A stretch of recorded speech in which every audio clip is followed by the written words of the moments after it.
Unscripted unfiltered talks में आपका स्वागत है। और आज बात करूँगा यार बीइंग इंस्पायर्ड एंड कॉपिंग में क्या अंतर है। देखो, कॉपिंग के साथ में एक बहुत बड़ी ट्रेजेडी है। जब भी तुम किसी चीज़ को कॉपी करते हो, और मुझको लोग कहते हैं लाइक कॉल्स पे भी कि भाई शांग हमें आपकी बातें अच्छी लगती हैं और हम आपकी तरह बोलते हैं, हम आपकी तरह बात करना चाहते हैं, तो इज़ इट गुड और बैड, और क्या हम अपनी इंडिविजुअलिटी लूज़ कर रहे हैं।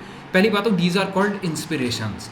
दिक्कत तब आती है जब तुम वन ऑन वन पूरा कॉपी करते हो। Eventually your personality will be inspired from various things in your life. तुम्हारे कुछ अपने एक्सपीरियंस होंगे, तुम कुछ जो सोचते हो, कुछ उन लोग जिन लोगों को तुम सुनते हो उनसे आएगा। तो ये चीज़ आना कि हम आपके आइडियाज़ से रिलेट कर पाते हैं या आपके आइडियाज़ अच्छे लगते हैं या हम आपकी तरह बोलते हैं, यहाँ तक तो सही है। Problem is when you copy completely. कॉपिंग के साथ एक दिक्कत है। मान लो तुमने कॉपी किया है एक इंसान को जो अपने 50/100 पे परफॉर्म कर रहा है, और फिर उस इंसान से कोई और इंस्पायर हुआ, उसने उसको कॉपी किया, तो आप कभी भी ट्रूली कॉपी तो कर नहीं पाओगे। तो आप कॉपी क्या करोगे? जो ऑलरेडी अपने 50/100 पे था उसको कॉपी करके आप उसका वाला कौन सा वर्जन बनोगे? आप 25/100 बनोगे, और फिर उसको जो कॉपी करेगा वो इवेंचुअली 12.5/100 बनेगा। ऐसे करते करते आप इवेंचुअली ओरिजिनलिटी मिस कर देते हैं। और सबसे ज़्यादा इम्पैक्टफुल वो इवेंचुअल पर्सन ही रहता है जिसने वो स्टार्ट किया था। What you have to ideally do is get inspired but don't copy completely one on one.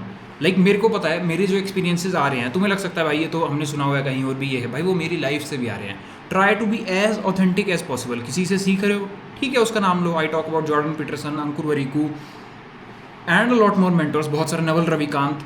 ये सारी चीज़ों का मिक्सचर है, और जिस तरीके से इनके दिए हुए मॉडल्स को मैं सोचता हूँ, उसके बाद ये थिंकिंग निकलती है Robert Greene, and then my own analysis on it. तो you have to be your authentic self, and then तुम्हारा कोई कंपटीशन ही नहीं है। Stop copying people. Inspiration 100% good है ना यार, सीखो। अगर मुझसे 2 बात सीख सकते हो, मैं भी बहुत लोगों से सीखता हूँ, जो भी बहुत बातें सीख सकता हूँ। और इस चीज़ को भी लेकर घबराओ मत कि यार हम तो बोल भी रहे हैं आपकी तरह, क्या हम कॉपी कर लेंगे? Eventually you will develop your own style. Trust me, मैं भी था जिसको लगता था मैं तो सारी बातें वैसी कर रहा हूँ जैसी मैं सुनता हूँ। तो कोई दिक्कत नहीं यार, इवेंचुअली हर कोई इस दुनिया में नया नहीं बना रहा है। तुम इस कैमरे में जिससे रिकॉर्ड कर रहा हूँ, जिस कैमरे से सुन रहे हो, ये मैंने नहीं बनाया, ये मैं खरीद के लाया हूँ मार्केट से। तो eventually we stand on the giant of shoulders. क्या बोल रहा हूँ मैं? We stand on the shoulders of giant. हाँ, we stand on the shoulders of giant. जो पहले से चीज़ें बनी हुई हैं उसके ऊपर हम रिसर्च करते हैं।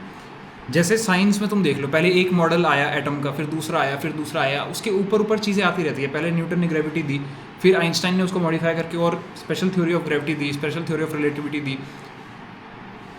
तो you stand on the shoulder of giants, ये फंडा है। Don't copy as it is, innovate. Inspiration लो एंड देन उस पर अपना एंगल लगाओ। That's how you separate yourself from all the crowd.